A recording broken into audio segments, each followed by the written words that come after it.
going to go ahead and get started with the course. This is the Practice CS Billing Processing course. Now, the agenda for this course is going to be revolving around the processing and creation of invoices. So we'll talk about the four methods that you can create invoices. That is the bill method of zero bill, standard bill, quick bill, and detail bill.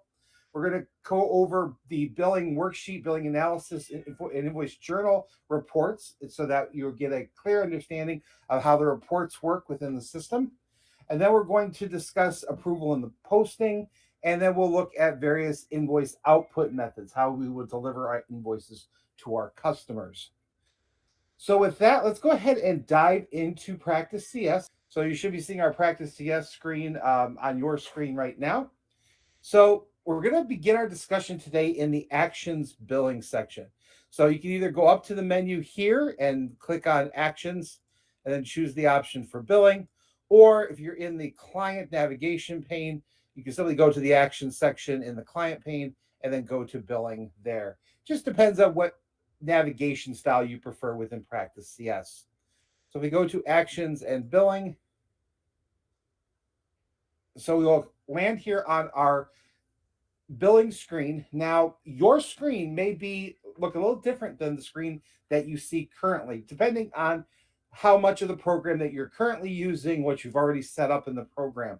And we're going to discuss why the difference is. So please don't feel like if your screen does not look the same as mine, that there may be something wrong or that you haven't gotten everything that you're supposed to get with practice. It may just mean that you have certain settings different, or you may not have certain things set up in the program. One thing I do want to clarify for this course is going to be focused on just the processing side. So we're going to be talking about basically the work that you would do on this screen. We aren't going to be going into setup areas. So things like the billing and AR tabs in client setup or firm setup.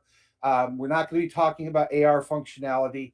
All of those are covered in other classes. We have a time and billing setup for administrators class. That is an e-learning that goes over the setup for billing. And if you need more information about the setup, please take that class.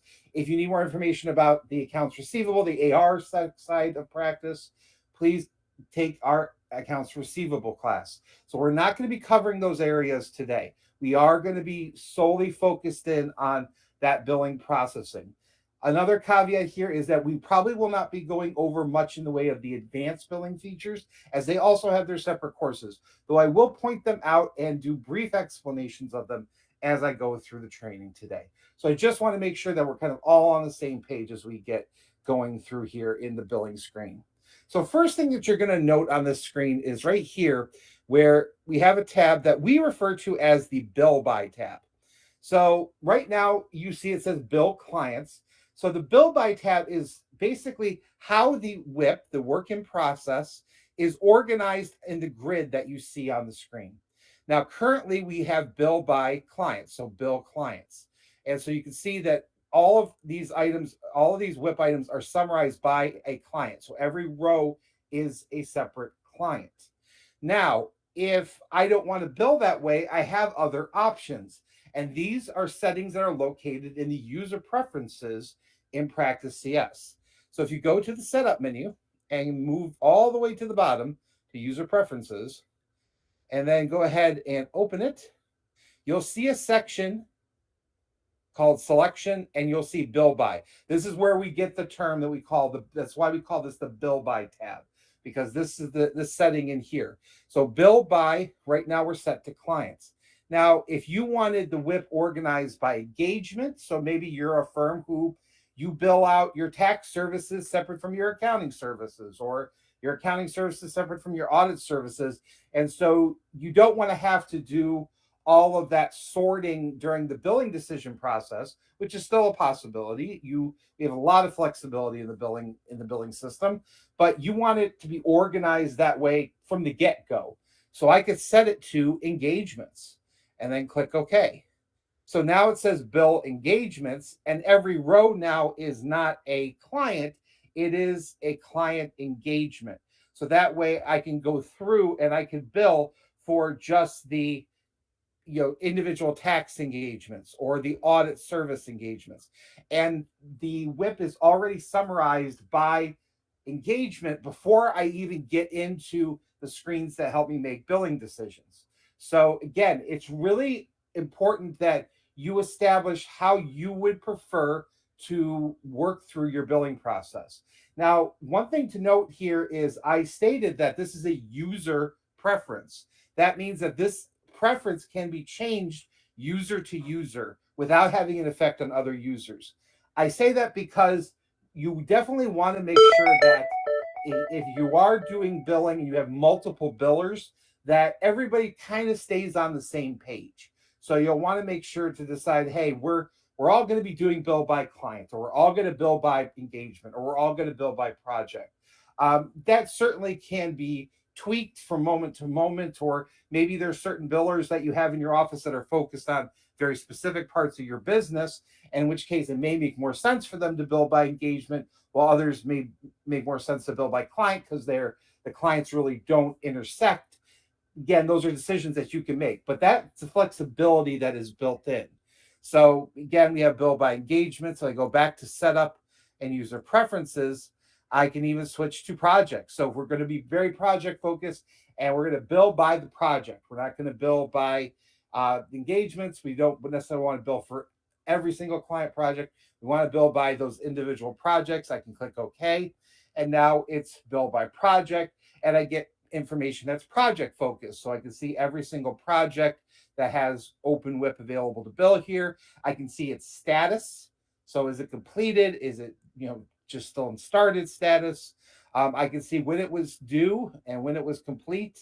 So a lot of flexibility in here. Now, I will say, with all the flexibility that I have discussed, the most common way to bill for most firms is to go back to kind of what we started with, which is bill by client.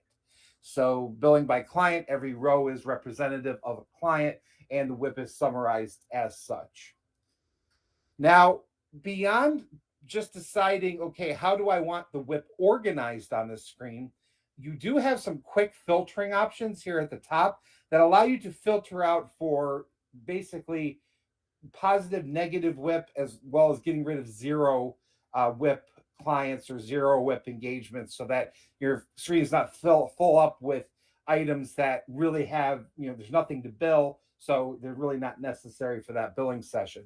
So if I turn off these quick filters, so I just uncheck the boxes, you'll see here, now I do have clients that have zero amounts in here.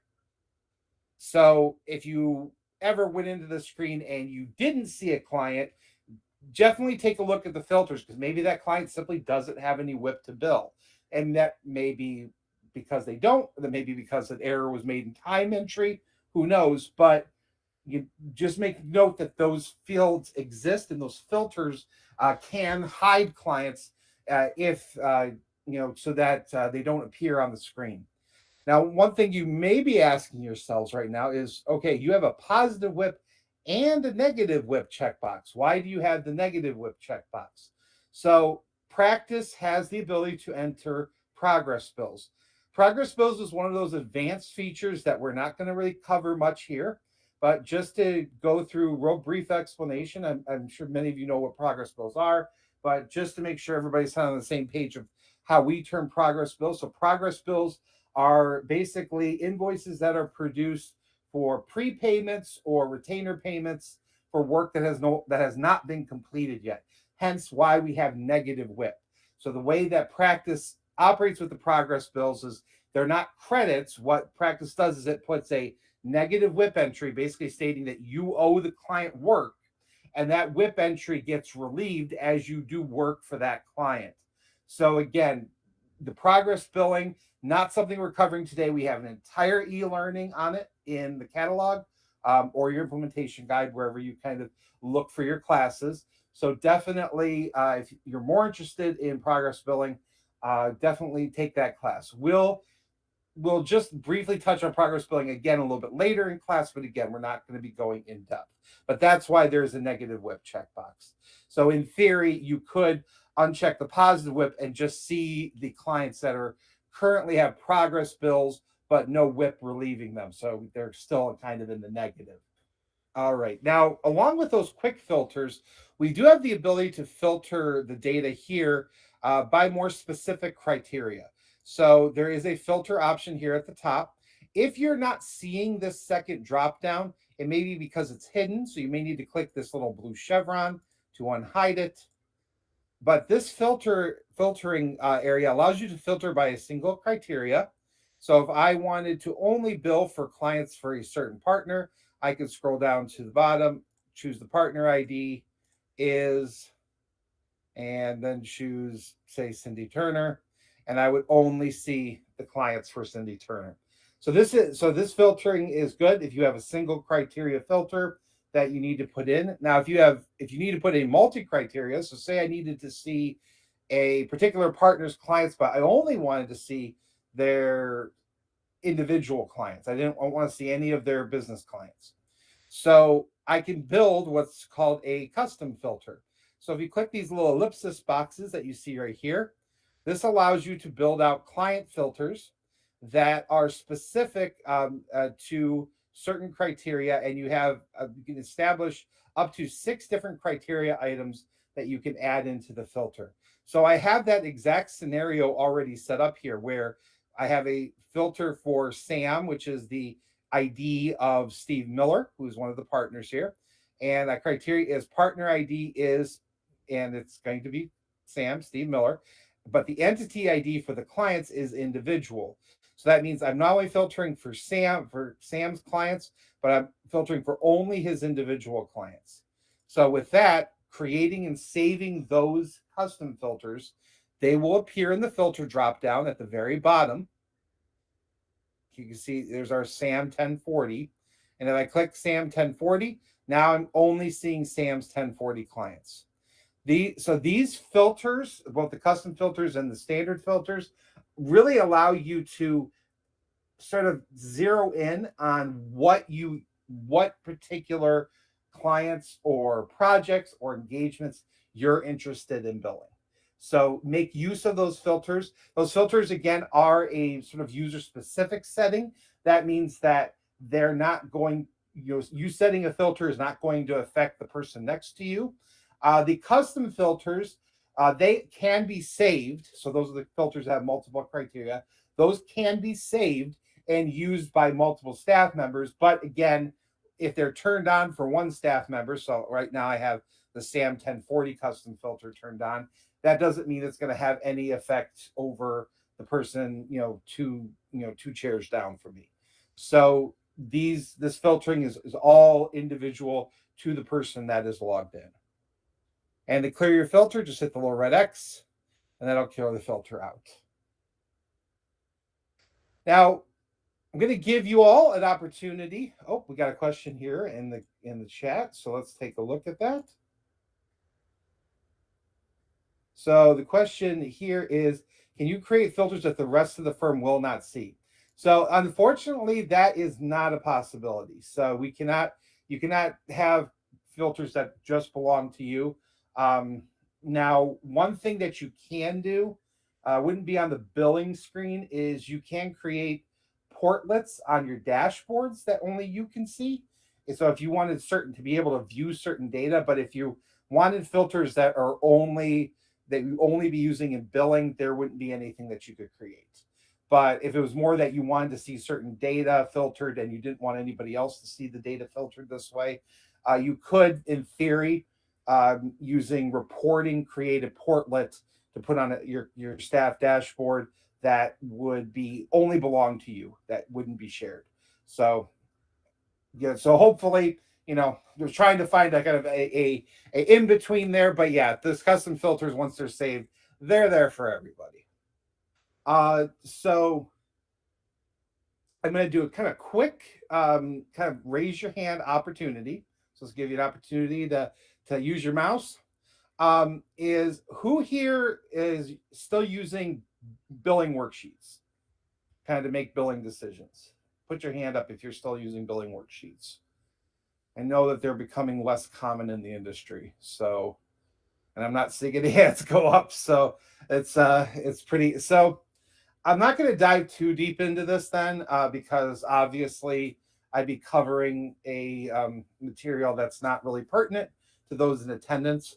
But just kind of an FYI, if you found yourself needing to use the billing worksheet that comes with practice, you can actually generate the worksheet from this screen.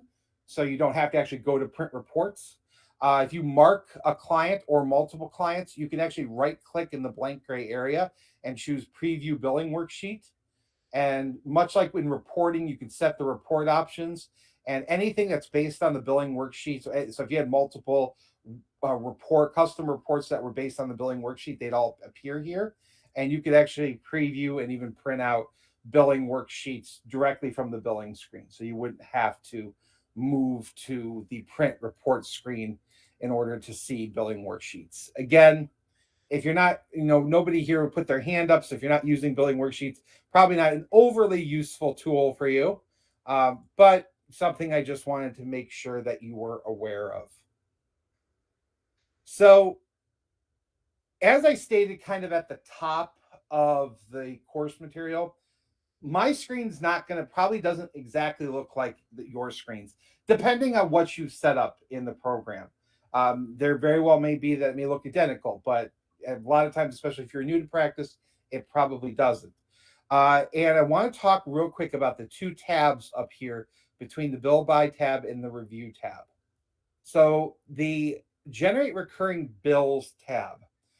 So a recurring bill is the ability for you, and we have again an entire class, a e-learning class just on this topic. The recurring bill allows you to create bill settings on individual engagements for bills that either recur commonly or for billing that needs sort of special method to bill. So if you say have value billing, or you do kind of a flat service fee to bill, you'll see this a lot sometimes with payroll billing, where it's like, we bill weekly payroll, 25 to 50 clients at, $400 a week or something like that. Instead of having to do all of that sort of adjustment work in billing, you can set up a recurring bill that basically allows you to establish that for any time that's recorded under payroll engagement, I want all the time and expenses billed out at $400 for everything. And anything that's over or under will either be marked up or marked down. So again, it gets more complicated than that. I'm not going to dive in deep into it. But the reason why my tab is here, and it might not be on your screen, is until you've set up at least one recurring bill, this tab does not appear. So you would have to have at least one client on one of their engagements have a recurring bill set up in order for this to appear. If you want more information, if that sounds intriguing to you, please again take that recurring bill course, accessible again in either your catalog or your implementation guide. And just for those of you that are going through the implementation guide, these classes I'm talking about are generally located in like the supplemental items. So they're not always in the like billing section of the guide. They're in like the supplemental courses section. So just FYI. Integrated invoices is the other tab that you may not see. So integrated invoices allows invoice information, the invoice totals basically, to flow from one of our other CS Professional Suite products. Particularly the products that are most commonly associated with this are UltraTax and Accounting CS.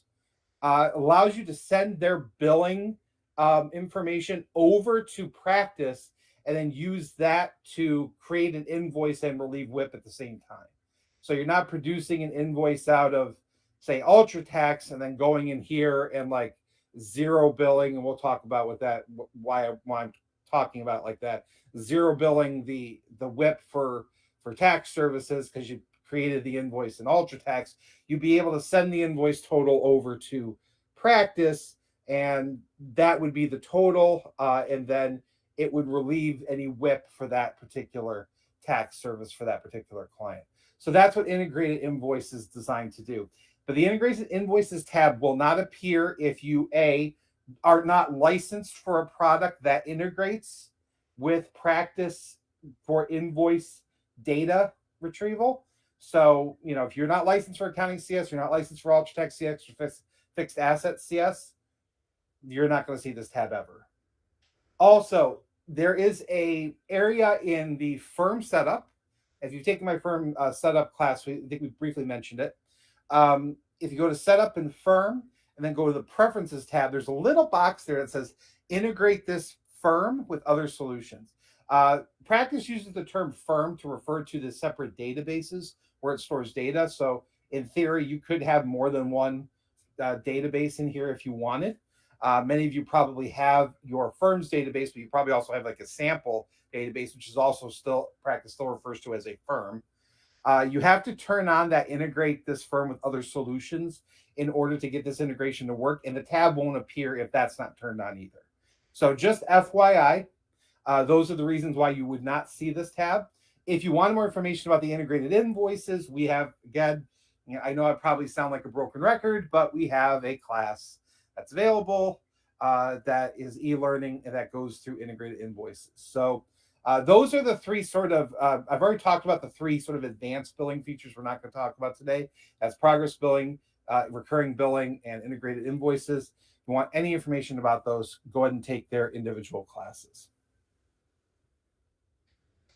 So now that we've kind of covered why the tabs up here may look different, and we'll cover the review tab here a little bit later. Everybody should be seeing that. We're going to start talking about probably the meat of why you're here to begin with, which is the different billing methods. So the billing methods are actually listed here on the bottom of the screen. And you see we have detail bill, quick bill, standard bill, and then zero bill. Now, to get these to light up, I simply have to select a client. So I've gone ahead and selected my 1120 client. Now, we are going to cover these basically from the simplest to the most complicated. And for that, we're actually going to start here on the right and move left rather than going from left to right. So we're going to start with zero bill. So zero bill is basically exactly what it sounds like. It is a quick way to sort of mark down WIP that's been created. So this is, again, I want to make sure that we're aware that I'm using the term marking down because I'm not in an AR function. I know a lot of firms use the term either write down or write off. That gets very confusing with the AR function of write off. So I'm going to use the term markdown. So I just don't want anybody to be confused as to why does he say markdown and not write down, or you have different vernacular that you use at your firm. Just note that zero bill is used for marking down, so essentially reducing the billable amount of the WIP that's created, and basically this reduces everything to zero. So if you have an outstanding amount in this list that you're not going to get paid for, you could just zero bill it. You wouldn't have to go through all the detailed work to create the invoice. Zero bill creates a zero balance invoice. The WIP is written off. Obviously, it'll have an effect on realization and things like that, but it's done. So again, zero bill is fairly simple. Click zero bill selected. It'll always ask you, are you sure? And you're going to say yes. And you'll notice my 1120 clients disappeared. That's because of my quick filter options. And then we move to the review tab. So the review tab is where you're going to see all of your invoices. Now, currently I have two quick filters turned on to only see unapproved and unposted invoices in here. And again, we'll talk about approval and posting near the end of class. But if I turn those off, I can see every single invoice that we've ever produced is in this list. This list does have a filter option, so you can use filtering to kind of get through this. But you can see here's our zero balanced invoice. So this is the invoice we just created. If I click the little plus sign here, I'll see, so there's all my entries.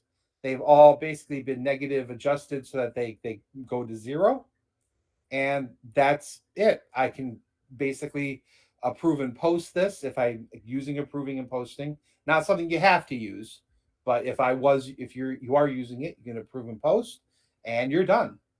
And this WIP is marked down and gone.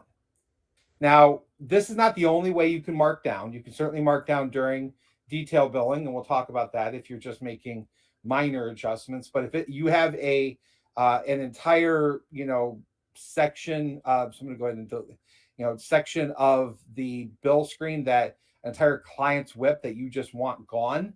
This is a very quick way of doing it. It's not used a lot, but it is still there. Now, to delete the invoice, I would just simply mark this checkbox. And because I have not A, approved and posted it, and B, have not put any receipts, any payments toward it, I can simply right click and choose delete selected. It's that simple. And deleting this invoice, my WIP is automatically recovered. So you don't have to go through any type of weird invoice reversal process or anything like that to get WIP back. If, again, the WIP is not approved and posted, if you're using approval and posting, if you're not using approval and posting, it won't matter. And no receipts or adjustments in AR have been made toward that invoice, you can simply go into that screen and delete it. Now, there are security settings. You can remove the access of people being able to delete invoices to limit that to a small group of people at your firm. So don't feel like, oh my God, people are going to be deleting invoices left and right. There's lots of security features where you can reduce the security access of your staff so that they're not deleting invoices willy-nilly. But it is that simple to recover the WIP. Now, we've recovered the WIP here because we didn't want to zero bill it. So say I want to go in the exact opposite direction. So I don't want to zero bill it. I want to bill everything. Not only do I want to bill everything, I want to bill everything at all of its defaults. I'm not doing any adjustments, no markdowns, no markups. I'm not changing the invoice format. I'm not changing the due date. I'm not putting any compose work on the invoice itself. I am literally doing absolutely nothing. Everything is standard. If that is a situation that you're in, you can use standard bill selected. So standard bill selected basically creates an invoice with all the default settings. And again, we have our separate class on settings, so you'll learn about what those settings are, but it uses all the default settings from the firm, from the client, and doesn't give you a screen to make changes to the invoice here. So if I hit standard bill selected, it says, are you sure you want to continue? I say yes. Again, my 1120 client disappears. I go to my review tab. My 1120 client is there. But now instead of 0, you can see it's the full 6,210. And then if I click my little plus sign here, get the drop down, you can see everything is billed out at the exact amount that came from time and expense entry. So really, this is the fastest way to get a billable invoice. So zero bill, obviously is getting a zero balance invoice, to get a billable invoice out the door in practice. Again, this is a situation where you're creating these invoices because you're not wanting to make a lot of detailed changes. That's why we have a option that says detail bill. So this is really about going in and just everything is basically at the standard common default settings. Again, looking through here. Now, one thing to note, and I'm not, and by no means I'm saying that this is a best practice. It's not, because it's sort of to a certain degree, can be a waste of time. But I do want to make sure that you're aware that just because you choose one of the other methods other than detail bill doesn't mean that you can't go back into the invoice and make changes. It just means that you can't make the changes prior to the invoice being created. So for example, say I standard bill and I was happy standard billing quick, and I got invoice is ready and oh shoot, I actually did need to add a note to the invoice. I don't need to delete this invoice and go back to square one. I can just simply mark the invoice, right click, and choose open selected. And the system will actually open the invoice into the detail billing screen. Now, we're not going to talk about this too much, because we're going to get there. But I just want you to know that you're not, if you do use one of the other methods, you don't, you're not locking yourself out of never being able to use the detail bill for that invoice. But it's not really recommended best practice to do a bunch of standard bills or quick bills or zero bills and then go back in and open them all and then make detailed changes. You might as well just do the detailed changes from the get-go, because you're not saving yourself any time. You're really saving yourself time if you don't need to make any detailed changes. That's where you're getting your time savings. So, but let's say, I don't want to, I don't want to save this invoice. I want to go ahead and delete it. So I'm going to just go ahead and delete selected again. And once I delete it, go back into my bill clients. Again, the invoice amount has been recovered. And we move on to our third method. Our third method is Quick Bill. And funnily enough, even though it is called Quick Bill, it takes longer to complete than Standard Bill. But Standard Bill, again, is really descriptor of what the settings are going to be. Quick Bill is sort of sits in between detail billing, which allows you to have a lot of control over the end result of the invoice, and Standard Bill, which is really not showing you any control, at least during the creation of the invoice. So Quick Bill, and I'm actually going to select not only my 1120 client, we'll go ahead and select Sally Bing and Collins Brown Lewis, and we'll hit Quick Bill selected. So Quick Bill selected is going to take you to a separate screen. One nice thing about quick billing is it is a nice way, if you're pretty well comfortable with your invoice formatting and you don't do a lot of compose changes, quick billing is a great way of working on multiple invoices at one time on a single screen. Because what quick bill allows you to do that standard bill doesn't allow you to do is it actually does allow you to make billing decisions beyond just selecting the row on the billing screen. So if I click the little plus signs here, you can see I'm expanding out my list of items under here. And so I can actually make billing decisions on how much am I billing for individual WIP items, or what I ultimately want the invoice total to be. Again, I'm not having the sort of granular control that you see in detail billing, where I'm able to say, okay, I want the invoice date to be this date. Well, I can change the invoice date. I can also change the due date in detail billing, and I can change the invoice format, and I can alter the text on the invoice in the compose tab. You don't get that type of control. You also don't have the ability to add adjustments in here beyond adjusting the actual line items. So in detail billing, you can actually add a new line to an invoice with an amount that did not come from time and expense entry. That's a adjustment entry. Can't do that in Quick Bill. So there are things that you're kind of giving up, but you get a lot of sort of flexibility here, because I can work on multiple clients at one time on one screen. I don't have to switch between screens. So if you're not doing a lot of adjustment entries and you're okay with the invoice format and you're okay with your due dates and you're not doing a lot of composed work, this may be a much more efficient way to get your invoices out. So how would I make those billing decisions? So there's a couple ways that I can go about looking at this.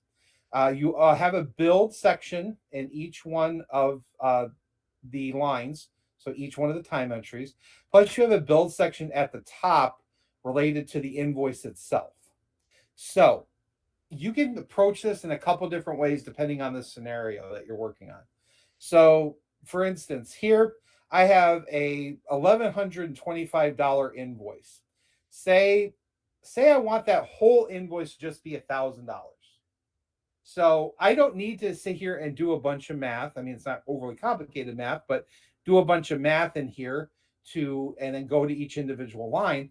I can simply type into the build section of the invoice line $1,000, and the system will automatically adjust out the 125. And not only will it adjust it out and see it's marking it down, it will spread out that adjustment proportional to the amount of the WIP across the different entries. So it's not, all going on a single entry. It will prorate it across those entries. So again, quick way of, I want to bill for $1,000. Maybe that was the agreement.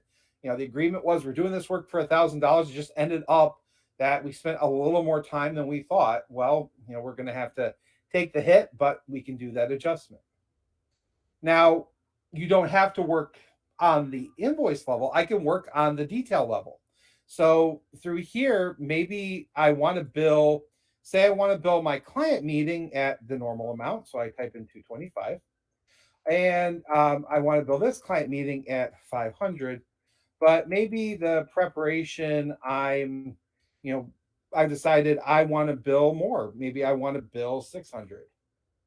Maybe we had some hours that weren't recovered, or maybe there was an agreement that it was going to be 600. We just didn't end up with that. But it only really affected the preparation. The client meetings were their normal time, and normal amount. So I could type in 600, and you can see it did a markup. So I've got a positive 90 here. It's only affecting this line, so it's not prorating across. But I still get my adjustment, and I still get the invoice amount that I'm looking for. The other option here is I can bill and leave certain things out. So here you can see my 1120 client. I've got a consulting entry along with a bunch of business tax entries. Now, I could go in and adjust my bill by to bill by engagement. So that way I only have the business tax ones summarized, and then that would be an easy way of getting the consulting to be separate. But that's not really how I work. Maybe it's not how I work. Maybe that's how you work. Not how I work. I bill by client. That's mostly what I do. So I want to separate this out. I don't want to bill for consulting work yet because that's going to be a whole separate invoice. So I can actually go through here and I can just type in the amounts. Again, you would still have to work line by line. That is a little bit slower process, because if you were to just subtract the 375 from the total WIP amount, it would still prorate it across all of the entries, and then you'd be spending a bunch of time adjusting things out. So it's much easier just to type out the items that I want to appear on the screen, and you can see I can leave this blank, and that will carry over to my next billing cycle. So again, there's a lot of flexibility and a lot of ability to make changes here and to make those appropriate billing decisions and have them all be for multiple clients at a time. And then I'm producing 3 invoices at a time. So if I'm happy with what I've done here, I hit generate invoices. And if I go to my review tab, I have 3 invoices here for all the billing decisions that I made. So again, nice quick way of producing multiple invoices at a time. We highly encourage you to take a look at QuickBill, especially if you're billing for, maybe it's billing for a certain side of your business to where it makes more sense. A lot of times we'll find firms where they have a section of their business where there's a lot of value billing that's being done, but maybe they're not using a recurring bill setup, or they're kind of making some adjustments there. So but they want to do that value billing. They want the invoice to just be a solid amount.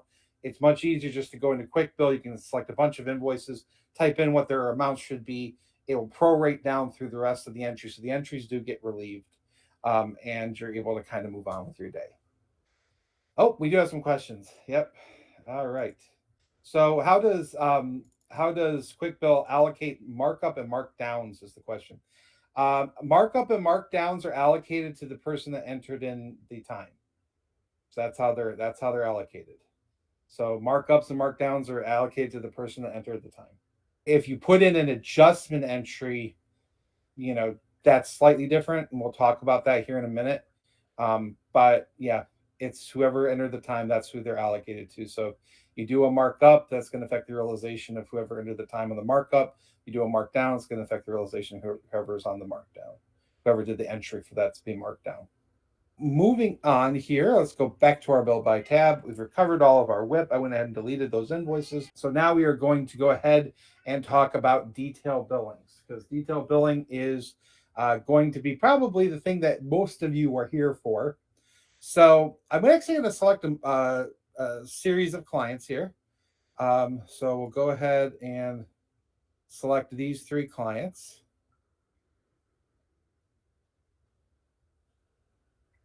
And we'll hit detail bill selected.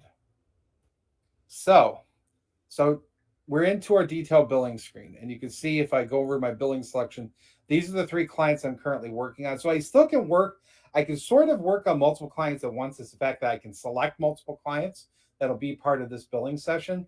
However, I still have to work on them individually. They are not going to appear all on the same screen. So first client that we're working on here right now is Ace Advertising. Though you'll notice that Ace Advertising also has, we have actually 2 clients in here. So this is our parent-child client. I'm creating a client family. Again, that's part of our setup course. So if you want to know how to be able to create those client families so you get one invoice for multiple clients, definitely take that course. But we're seeing, you see all of the items listed here, and you'll notice that I actually started on the second tab of detail billing. So, and the reason for that is actually a setting in my user preferences. So there are 2 tabs that are primarily used for billing decisions in detail billing. There is the summary tab and there is the time and expense tab. And really, where you prefer to land is what tab you should set to be starting on first. I have it set to start on time and expense because I'm going to be working a lot in sort of the detailed framework here. However, if I click over to my summary tab, you can see here is the summary information. I can still make billing decisions here, but it is more in a summary fashion. So I can bill all the time and all the expenses separately.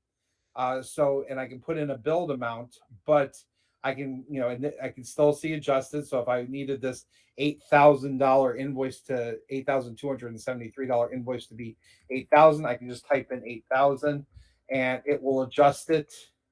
And again, if that's all I need to do, I can move on. I wouldn't even need to go to the time and expense tab. The summary tab is also areas where you can switch like the invoice format. You can set, your invoice dates and your due dates. This is where you enter in discounts. You can see any biller notes that have been added to the client record, basically biller instructions. The first time you do a invoice in practice, you actually do need to do it as a detail bill because you would actually enter in your next available invoice number into that first invoice for the very first time you did an invoice in practice, and then the system will just auto increment by 1 from that point on. There's no area that kind of stores invoice number lists or anything like that. You simply sort of enter in a number, and then the system goes from that and then just increments by 1 going forward. This is also how you would like change your invoice number. So if you decided as a firm to go to a different invoice number configuration, you would, decide on a stopping point, obviously, for your current invoice numbers. And then for the first invoice of that next kind of series of invoice number settings, you would go in here and you need to do a detail bill and you would enter in a new number in where it says next available and go ahead and do that. If it said, it'll say next available basically all the time, unless you go in there and hard code a number in. If you do that, it will then increment off that number going forward. So again, the summary tab is very useful. And if you do a lot of summary decision making when it comes to your billing, it may be a tab that you may find yourself on quite a bit, especially if you add in discounts, things like that. But a lot of billers end up on time and expense more often than they end up on anything else. The reason for that is that this is where you can make sort of those detailed billing decisions. So they're not working kind of that summary fashion. So you can actually see the way that the summarization worked with that 8,000. You can see how it prorated across all these entries in terms of the build amount. Now, the nice thing about this screen, though, is that I can mark all these these entries, and right click, and I can choose. So I'm right clicking. I can choose to unbill selected, and I basically, it's like it never happened. I got rid of everything with a couple check boxes and one click. I don't have to go in and zero out all of these items. I literally just have to mark the entries that I'm interested in unbilling and then right click and choose to unbill. It works the same way when it comes to the actual billing decisions. I can simply mark so if I don't want to, say I don't want the audit items to appear on this invoice, I could mark everything else. And I can right click and I can choose to either smart bill or standard bill. The difference between smart bill and standard bill is basically what I talked about with standard billing for producing an entire invoice. It's going to do the same thing for making the billing decisions for these entries. It's not going to there's going to be no adjustments or anything like that. You can still make adjustments after the fact, but if I hit standard bill, you'll see all the numbers are they're basically being built at the exact amount that came from time and expense entry. Now, if I were to unbill those and I were to select Smart Bill kind of gives me a best of both worlds scenario. I'm able to select individual entry items. I don't have to use every entry item here and have it prorate across them all. I can select the ones that I'm interested in. And then I can make kind of a summary decision about all of them. So if this is $6,000, say I want to round up to 6,500. If I were to round up to 6,500 and I were to hit OK, you can see it's again prorated that across adjustment across multiple entries, and it is made those billing decisions for me and given me that 6,500 invoice I'm looking for. So again, there is a lot of ways in here where it makes billing a lot easier, a lot quicker with this right click menu.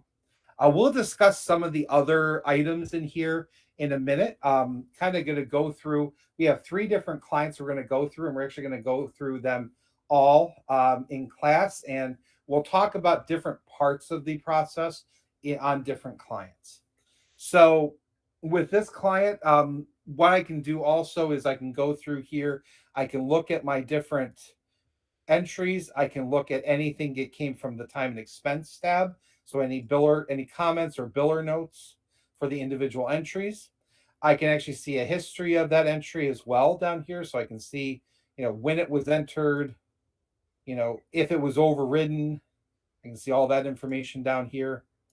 And then I can see sort of my total amounts for this particular invoice as of right now. Now, moving on to the non-billable tab. So the non-billable tab may not be something that you may be utilizing. It really depends on if you have non-billable items. So non-billable items are exactly as they sound. They are items that are not billable to the client, but are still done on behalf of the client. As we have activities, administrative activities that are specific to they're specific to the firm. So the clients, if they have activities they shouldn't be billed for, you would want to set up a non-billable activity.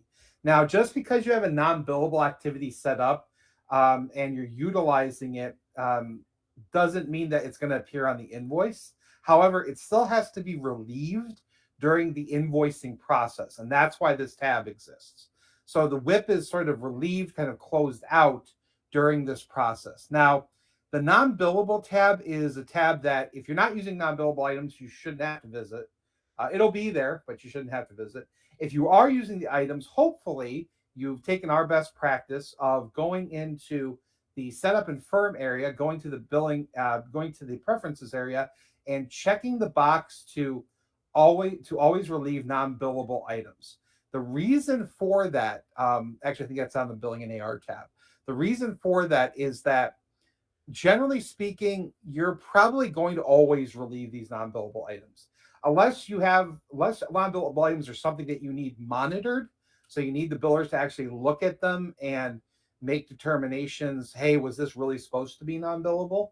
Um, you really just kind of want them relieved, and having them relieved during the billing process and not having to have anybody necessarily look at them, by having that automatically relieve them box checked, really does save a lot of time. And if you do use a lot of non-billable items and they build up on this screen, they actually can cause the client to operate slower, because every time you bill for them, it has to pull in every single non-billable item that's not relieved. So I have seen firms where non-billable items were something that they used a lot of, because of the way that they sort of did their flat fee billing, and they found that some clients that just seemed to be crawling, and we got in here and they had like hundreds of non-billable items that were on the screen that weren't relieved. They were just sitting there. And that's a lot of data that the program has to pull in every single time you bill. And so, really having this automatic relieving of these items is something we encourage, even if you are going to have somebody monitor them just to make sure that they're valid. We do have a links tab as well. This allows you to link uh, files, emails, things like that from a location on your network to the invoice, so that somebody can click on the link and get access to that. Don't see this used too much by firms. Usually, if you do see this used, it's kind of in special circumstances where a billing is done that's really out of the ordinary. And so the biller wants to sort of have a record. So they may link like a email that they've like saved on a down, to a client file on your network or something. They may link it in here just to have something quick reference for somebody who's coming in and scratching their head as to why the invoice looks the way it does. But again, it is available there if you want to use it. And then we also have a custom fields tab. So the custom fields tab allows you to establish fields to fill in and track information on that are not native to practice. So we have a lot of custom field areas in practice. We have like 19. And so invoices is one of those areas. Generally speaking, again, not used a ton by firms. Sometimes firms will use these custom fields to indicate staffing that maybe should get a commission for particular invoices, since we don't really have a area to note that. That's not an uncommon thing to use on this particular custom field area for invoicing, but much more common to use on like client level or staff level custom fields. And in fact, our client and contact setup course, we actually talk more in depth about setting up custom fields, because it is so common on the client level. But they are also available here on the billing side. I'm not going to touch the compose tab for this run of this invoice. We'll do that for another invoice. But if we go to our preview, we can preview our invoice. So you can see, so here's our invoice using our invoice format. I'm using a engagement a summary invoice format. So that's why you're not seeing any of the detail on here. You're just seeing the different engagements listed along with what their amounts are and then their totals. And then this section here is a little AR report that shows, beginning balances along with, so this is how much they owed us prior to this invoice. This is the current invoices for the period. And then there's the amount due. So once I'm completed and at least I myself as the biller are comfortable with this, I can just hit save, and the system will mark that client billed and it will move to the next client. So if I go to the billing section, you can see, so that client shows billed and it is moving to the next client. So this is kind of how you bill multiple clients. You're going to select all the clients you want for that billing session, and you're just going to go through them one by one. It's not, you don't always have to do it that way. You can just do a client at a time and go back to the bill by screen. But I just want to show that that functionality exists. So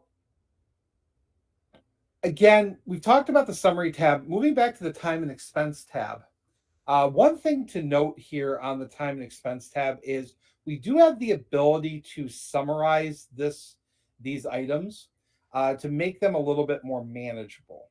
So if you look at the summarize by here, it shows a lot of different options, and they all reflected in the different fields that you see at the top of this grid.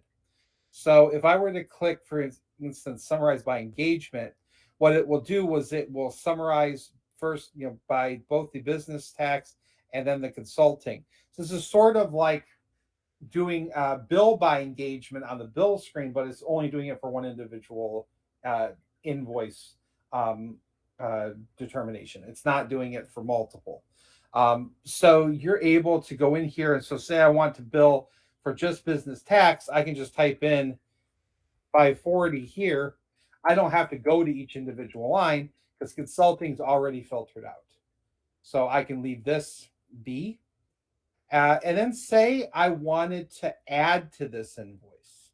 So maybe I have an audit protection fee. So I want to be able, maybe it's a monthly fee and I want to be able to add it to the invoice, but it's not a fee that gets put into time and expense entry. It just gets added to the invoice during the billing session. So to do that, I'll just right click and I'll choose to add an adjustment entry. So adding an adjustment entry allows you to add an entry to the invoice that does not come from time and expense entry. It has value. It will still increase the total of the invoice, but it is not coming from time and expense entry. So for the engagement, you just want to choose the engagement that would be appropriate. I'm going to choose business tax services. You do not have to choose project. However, if you are licensed for project management, that will be an option, but you don't, that's something that you can leave blank. Basically, you are required to fill in 4 of these 5 fields. You are required to fill in engagement, activity, staff, and amount. That's actually the same requirements of entering in time and expense. You go into time and expense entry, you are always required to have an engagement and activity, a staff member, and an amount. Always. The entry cannot be saved without those 4 things. It's the same thing here. So activity, I have to select an activity from my list of activities that this adjustment is being allocated to. I just so happen to have an audit protection activity. So I'm going to go ahead and select that. Now, staffing here, this is where you'll need to make a determination. And this is kind of going back to that question I got a little bit earlier about when they were talking about the allocation of markups and markdowns. And I stated, well, for the individual line items, if you're doing a markup or markdown for those time entries, it's going to be the person that actually made the entry. Here, you need to determine who the staff should be allocated for the particular adjustment entry that you're putting in place. So we don't have a hard and fast best practice of who that should be. It's really going to be up to you as to who that decision will be for. So we go to staff. I can select myself as the biller, and I'm actually logged in as Cindy Turner, so I'd be selecting Cindy Turner. I could select maybe the partner of this firm, whoever, this client, whoever that is. I could select somebody else. So it's up to me. But whoever I select will get allocated that information. So I can select Cindy Turner, and then I can select the amount as 100. So it's $100 fee, and click OK. And you'll notice that it's added it to the business engagement here. This $100 fee, it's already billed out, and it is a positive adjustment.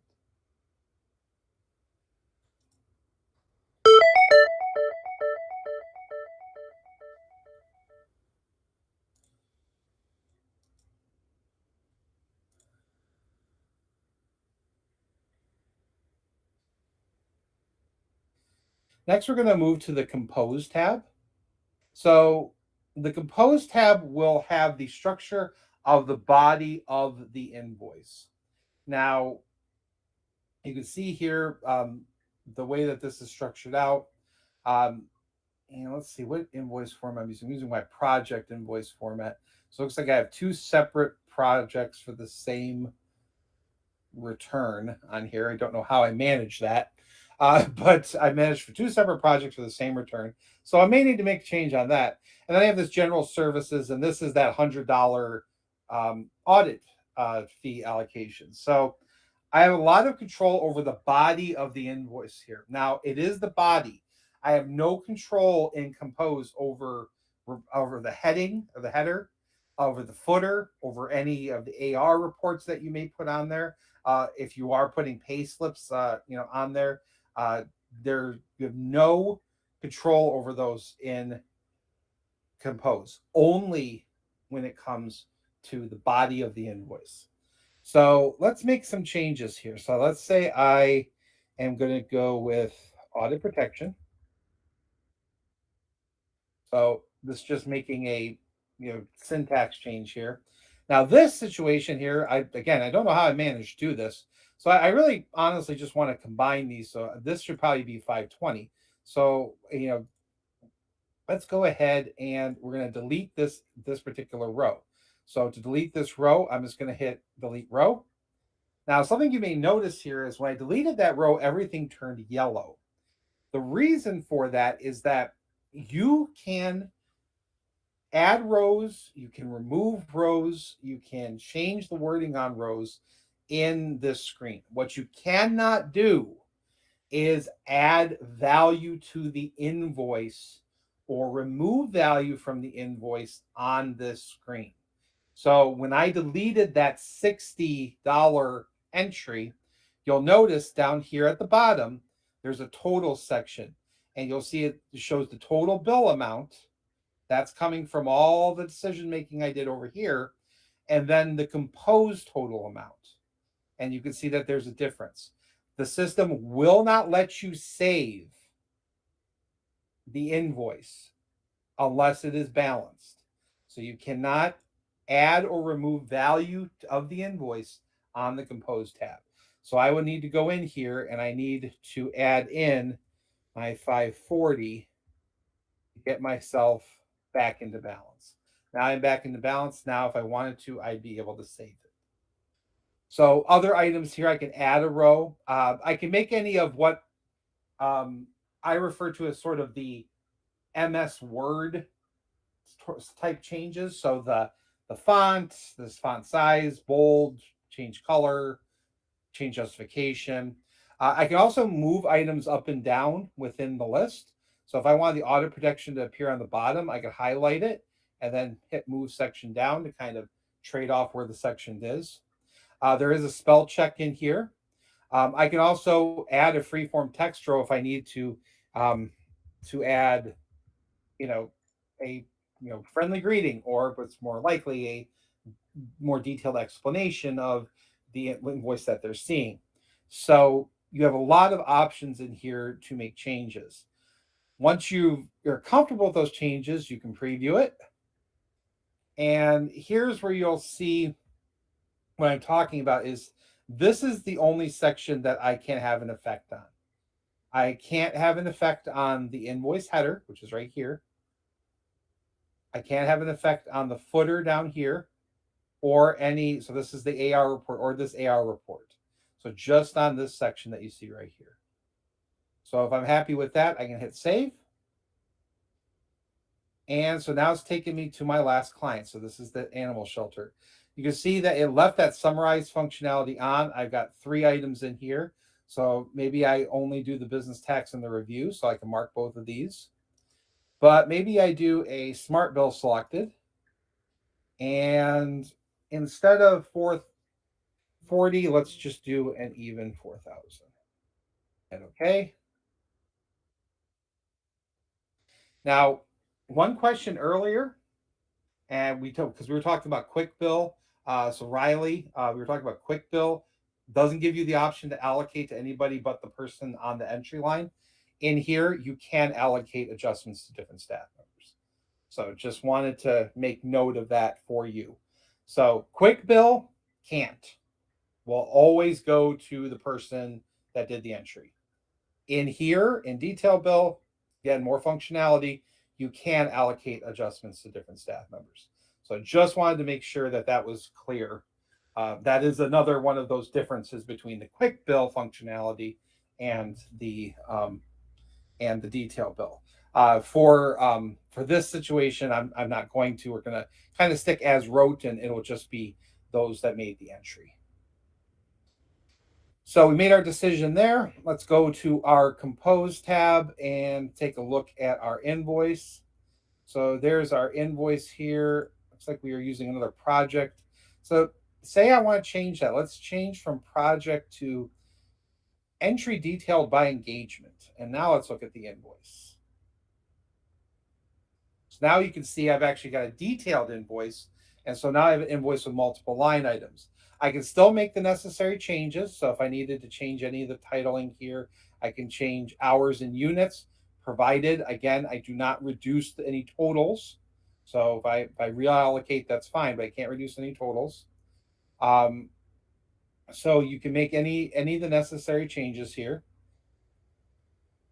I can also add a row. So if I wanted to separate out any of the items here, maybe I want to separate out the client meeting from everything. I can just hit add row. I can do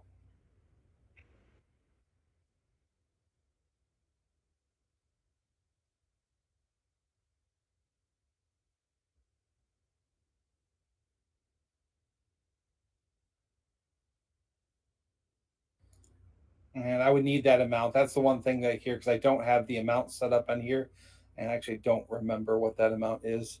But say it was like 504.95, I could type in 504.95. You can see again not balanced here, so I will need to remove that 504.95 from there. It kind of helps if I can type the number correctly.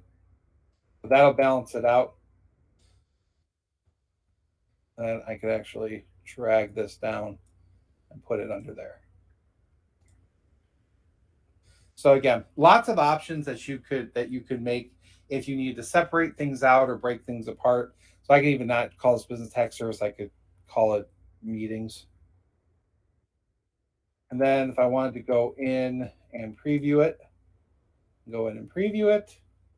And again, it's organized the way that I had it set up.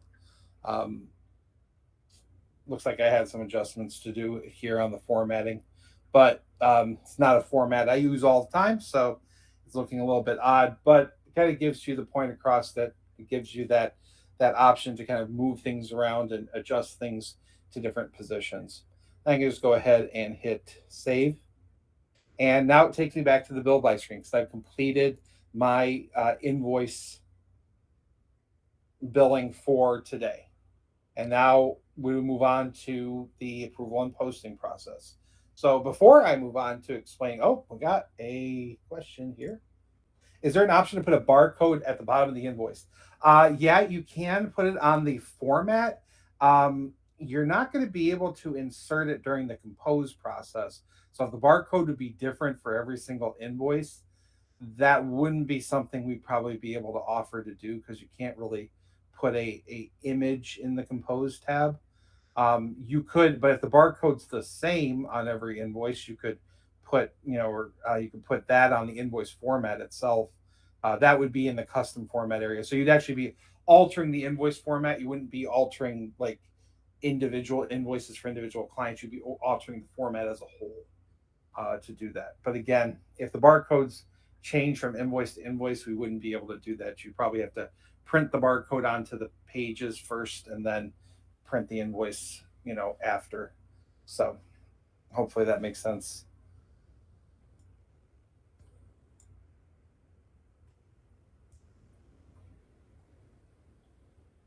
So moving on into the uh, approval and posting process for invoices.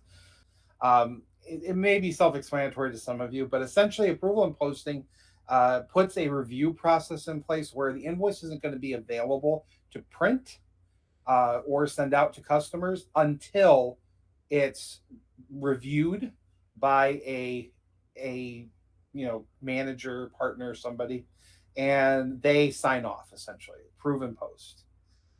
So it's pretty simple. They would just mark the invoice, they would preview it. So I can preview this invoice here. And it actually can be as simple as they can preview it here. And if they're happy with it, there's actually two icons up here, the approve or post. So we have this separated into two steps. It doesn't have to be two steps. Posting is ultimately what you want, because posting is essentially moving the invoice onto like the AR side, and it will make it available to print. But during the design of this program, we had a lot of firms who expressed an interest in having the ability to have somebody do the approval, but have things not be posted until the billing manager decided, hey, we're sending out invoices. So they wanted to have that separated. So that's why there's two processes. So you can either approve something and then post it, or if you want to just do everything at once, you can just hit post and it will approve automatically. So you can do that with these icons up here. And you can see it marks, it will put the staff ID of the staff that did the approval and posting. Obviously, I'm not logged into two different versions of practice, so it's using the same login that I'm logged in as, but generally speaking, it would probably be somebody different. Or they can, if they can go through and they could preview a bunch. And maybe they're not using these little buttons up here. Some firms don't. They can look at that one, I'm fine. That one, look at that one, I'm fine. They can go back and they can just hit approve or post down here at the bottom. So whatever they want to do. This is also another area where you can actually get the invoice journal. So if you wanted to see the invoice journal for the invoices for the particular period that you're in, you can see the invoice journals. I can have them generated here. Just gotta set the report options, and you'll be able to see the different invoice journals. Um, Once you have made the determination that you're ready to print, we recommend, now you can print from this screen. You hit print selected and it will print, not in draft status if you've posted. But we recommend, generally speaking, that you print from the print invoices screen. Just keeps things consistent. Here you can see the invoices here at the top. You do have a quick filter here to only show invoices that are not in printed status. So that way, obviously, I have a lot of invoices that aren't printed, but you may very well not have that many. So I can mark my invoices. I can mark multiple invoices or a single invoice. And I can, again, take one more stab at previewing it, or I can hit print and print it. And then I get my different output options. And there can be a lot of them depending on what you're licensed for. So all firms will have the ability to output to a printer, to output to a file, and you will generally have a permission here to output to an email. Now, it may or may not be accessible if you are not integrated with Outlook. Outlook is the only email client that Practice integrates with that you can email invoices out of Practice. It's the only one available. And then the other four options here are dependent upon your licensing with us at TR. So we have our document management programs, which are File Cabinet CS, Go File Room, and then Envio Documents. So if you were licensed for one or more of these, you would see these as options. And then if you are a virtual office firm or you use our Net Client portal platform to send information from your CS programs to your clients, you would have a ability to output to Net Client CS. And you could actually send invoices directly to their portal instead of sending it via email or printing a physical copy. Once you've decided on outputs, and you can actually select multiple outputs here. A lot of firms will select email, but they'll also output to a file destination. So they have a physical copy there as well. It's completely up to you. You would just hit OK, and that will output the invoice. I do want to touch on sort of our last little bit of information that we're going to cover today, and that is some of our billing reports. So if we go up to File here and go to Print Reports, now two of the billing reports we've already seen because you can access them from the billing screen. That's the billing worksheet and the invoice journal. But we also have the billing analysis, and this is probably going to be your preferred report for post-billing um, post-billing analysis. So the billing analysis, so we've got we set our dates, and we can send our kind of our date range. So I'm looking for basically everything through the end of May last year. Let's actually advance it to May of this year. And we can set our layout. So the layout allows us to determine how we want the data on the report to be grouped or arranged by. So in this case, we're grouping our items by staff, and then we're detailing them by client. And then we just hit preview selected, and you can see the invoices, not the invoices, the reports. So you can see here's Cindy Turner. Here's all the clients that she has data for. This is quite extensive. You can see the realization percentage in here, any progress bills. If you are doing costing in practice, you would see the direct costs and the margin along with the profit margin percentage. And again, I have this report broken up by staff, so I put page breaks between each staff member. So we have Cindy here, and here is Jeff Wilson and his totals, Melissa Rogers and her totals, and then Steve Miller and his totals, and then a total for the firm as a whole. So billing analysis is a very helpful tool, but going along with the billing analysis, we do have some reports in our custom format library. So to get access to the library, we just go to the home dashboard. It's a little house icon up here, or you can go to view and choose home dashboard. And hopefully, unless it's somehow been deleted, in which case you can simply add it back, you should have a Practice CS library view or tab, and with the Practice CS library portlet. Once you have the portlet on here, if you click on custom formats, this has an entire list of other reports that are not included in the install of the program, but are available there for you to import if you want to use them. So we really only have about 4 baseline billing reports: the billing worksheet, the invoice journal, the billing analysis, and the billing tax summary. And a billing tax summary is not really used for most firms unless you're kind of based in Hawaii. But here we have other options. Here we have billing analysis with discount. We have different versions of the billing worksheet, different versions of the invoice journal. So invoice journal with paid and open amounts, that is a particularly popular one. We have a 3-year billing analysis. Another particular popular one is unpaid invoices. And if you want to see what the reports end up looking like, just click on the name of the report, and you get a kind of a generic example of what the report looks like. So you can see this is what this report looks like, and it shows the invoice amount, shows how much of that invoice has been paid, and what amount is remaining. Here's a write-up and write-downs report. We also have, oh, that's not the one I wanted to open. We also have, again, the 3-year billing analysis. A lot of firms are like this because it shows you the hours and amount variances.